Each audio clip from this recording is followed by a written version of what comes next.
So yun, good morning mga paps, mga padyak. Ayan. Sa mga naghahanap ng less than 20,000 na project bike, meron tayo ngayon dito. Ito yung Weapon Spartan 29 by 16. Ayan. Itong frame na to, pwedeng through axle, pwedeng quick release. Ayan, napaka-pogi. Isa-isayin natin yung mga parts sa project bike na to. 18,000 pesos. Check natin. Naka-sealed bearing headset. Naka-Trobati stem, Trobati handlebar. Sakto yung short stem natin sa mid-rise handlebar para sa upright position at nakaka-relax yung sa likod natin. Hindi tayo sobrang yuko.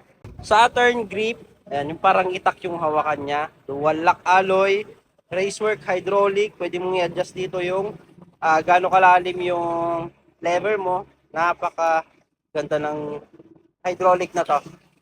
Goal na shifter, coil fork na blue combination, terno sa bike natin. Compass tire na skin wall, seal bearing, hubs, Sagmit Brooklyn na rim. Dito tayo sa puwan niya, terno pa rin sa color combination natin. Black and blue, heroic, Trobati seat post, in speed na kulay blue seat clamp.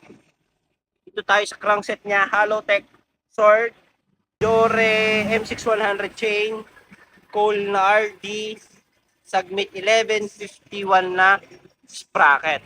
Ayan, seal bearing tong hubs niya pero hindi siya tunog mayaman. Ayan, kung gusto niyo makita tong bike or gusto niyo i-test drive, pwede. Punta lang kayo sa Pops Bike Shop. Thank you mga Pops, mga kapadyak.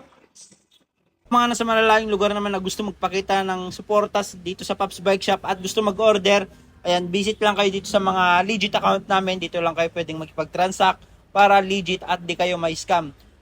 Visit lang kayo sa TikTok, Shopee, Lazada namin. Pops Bike Shop Official. Ayan, ito yung mga legit account namin. Jason Bike Parts, Bikers Need. Thank you mga Pops, mga kapadyak. Ayan, dito na kayo makipag-transact at mag-order. Thank you.